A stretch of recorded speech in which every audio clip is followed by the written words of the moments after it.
Hello everyone, and thank you for having me. My name is Anna, and I came to Denver. I have a cousin that lives here, and she told me that she had a job for me and has been telling me that for 5 years. And I'm from Idaho, so I've never lived anywhere but there. My family's there. So finally, after 5 years, I decided, you know what, it's time for a change. And I have a 12-year-old. Just hold that right close to you. There Oh. you go. I have a 12-year-old, and so I decided I was going to come, and she said she had a job for me. So I came here, quitting my job with the state of Idaho for several years, thinking I had a job. Quit on, gave my 2 weeks notice, left on Friday, packed on Saturday, drove here Sunday, ready to start my job on Monday. And I got here and found out I had no job. And so then I had a home in Idaho and a job, and so I got here and I thought, well, all right, I guess I'll look for one. 3 weeks after I'd been here and I was living with my cousin, they were having marital problems, and her husband kicked me out, my daughter and I.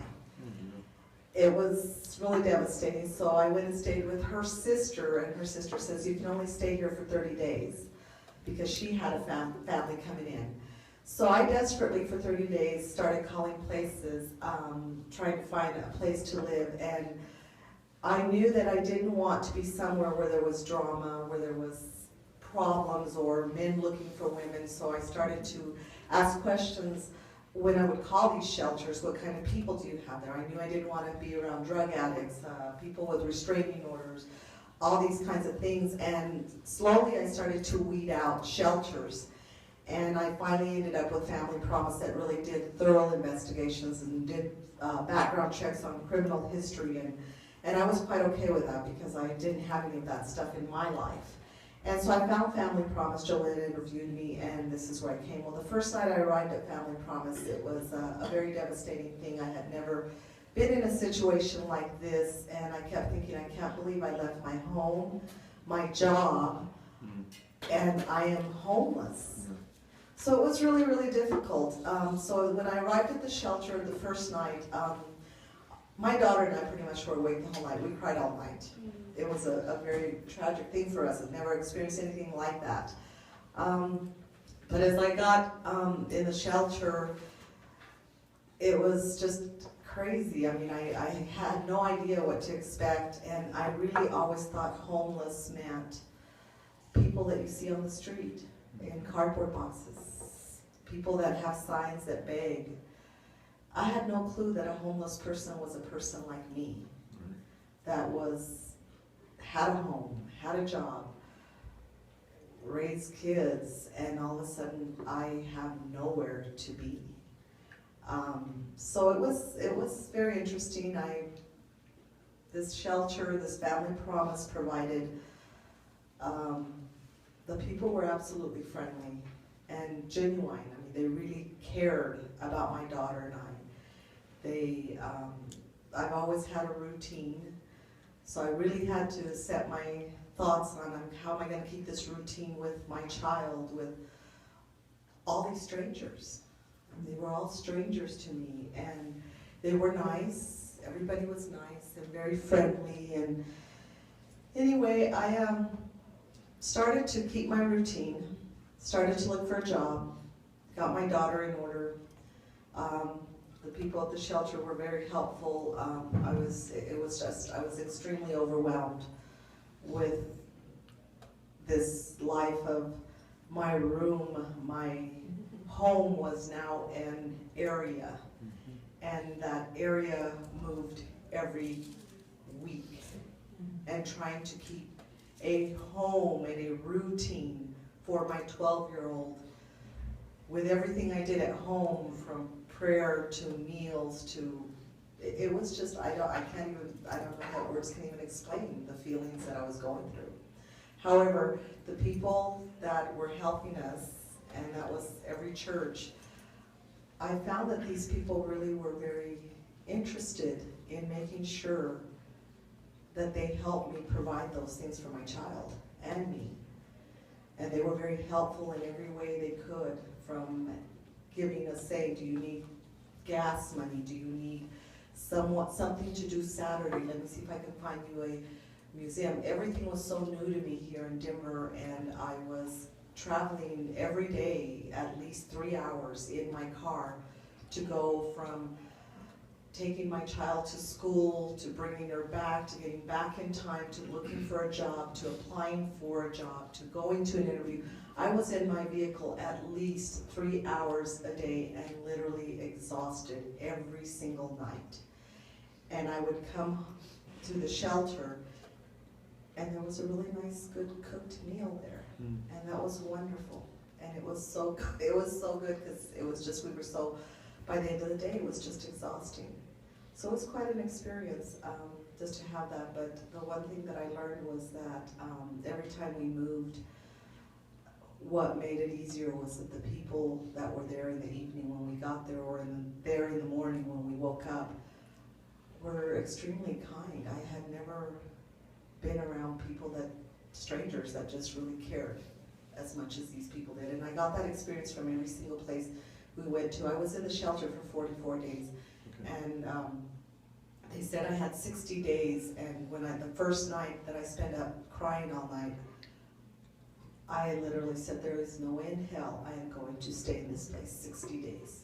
And I didn't. I got out in 44 days. So that's pretty much my story. If anyone has any questions, they can ask me. Did you find a job and a place to live then? Yes, I did. I found a job with Denver Public Schools. I pretty much traveled everywhere to try to find a job, continued to. I cannot even begin to tell you how many applications I put in with them. I had done research to see where I wanted to work. I knew I've always worked either for the county or for the state, so I knew that that's where I wanted to be because of the benefits. So I've always had that.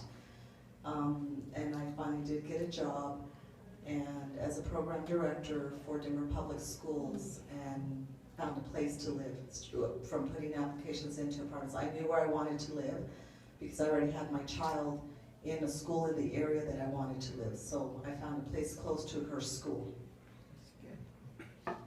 What she called the shelters, are those the churches where we, Yes, that, yeah, okay. yes, every week, well, we have the Jefferson County rotation and the Denver County rotation. So every week they move to a different church. So that's what she was saying when she had to drive out here and here. So that would be, yes, the shelter. And then we have our day site as well, and they can do job contacts and housing contacts there. And also, yeah, Anna was one of the most determined people. She came in when I first started, and she had, did you have like 3 jobs? Yeah, she had 3 jobs, and then she got a full-time job. She's in our aftercare program with Family Promise, and so some families who decide to go to Arapahoe County can get involved in this, and this is just case management after they leave the program. And so we're doing that together right now. But she did get a full-time job now, working for the county, and I guess the tri-counties, right? Yeah, Tri-County, it's a state. Yes, yes. Anna, when your daughter looks back on that experience now, is it something she just wants to forget, or does she look back on it as a time when she learned some things, or how does she think about that? How did she experience it? Well, I have realized that she misses the people that she met. She misses some of the people that she met. We're still involved with them. We do things like Mandy said. We go to the day site and there's activities. But she met some very nice people. There was a family in particular that had a couple of teenage daughters, and I have 2 older daughters, and those 2 children of this other family were kind of like her sisters, and they really took her in and did stuff and entertained her and talked to her, and it wasn't a bad experience the first night, I think, because it was like she was so disoriented. This is not my home, what are we doing? But after that, you know, like I said, trying to continuously keep her in check of still a family life, even though this is our area, I made it a family life, and it was like she still had to come and say, can I go hang out with so-and-so? It wasn't just, and I said that to her, this isn't a big old party here, you still have rules, my rules. So, you know, keep maintaining that family environment, yeah, she has good experiences from it. You talked a little bit about the concept of being homeless, and I'm curious about that term, homelessness. Did you, I don't know exactly what my question is, did you ever feel looked down upon when people would use that term homeless, or to describe your situation? Or, you know, are there other words other than homeless? Like, are there connotations with the word homeless that we should be sensitive to? What I experienced for me, because I don't consider myself a person that's not successful. And for me, success is, I've always had a home, I've always had a job, I've always had kids involved in things. And so when that first night, like I said, I cried, I was overwhelmed with embarrassment, shame, humiliation, that this could happen to someone like me. Because that's not what I ever thought homeless was. I thought homeless, like I said, was people on the street that have signs, and you know, and I had said to my daughter, some of these people have served in the military and they can't function very well in society. And so I never really gave it much thought. And so it really gave me a different perspective on what homelessness is. And I did see when I would go places that, you know, when I'd say, okay, well, I'm living in a shelter, the look on people's faces really changed, almost like, oh. And that was really difficult for me. It's like I said, it was like the humiliation that I experienced with becoming homeless. And to this day, I think I'm still going through, how am I ever going to tell my friends from back home? And it took me getting out of that place to finally actually tell my sister, and I had only told one of my daughters, and my daughter was devastated.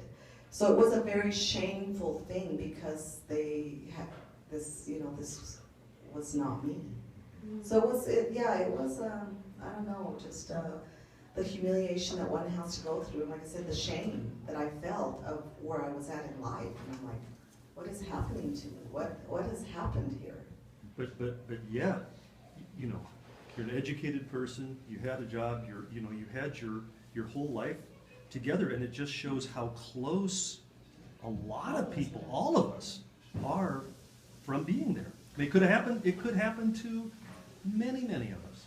That's very true. I agree with you, because when the reason I came here is because I had to wait to graduate from college, and I had just graduated in May with my associates, and I was thinking I'm going to come down here. I've got 30 credits left to get a bachelor's, and of course my plans have not turned out anything like I thought, but you know, so you're right, it's just, it really changed my perspective at what can happen to just anybody, you know, that quick, just like this, your whole life changes, so.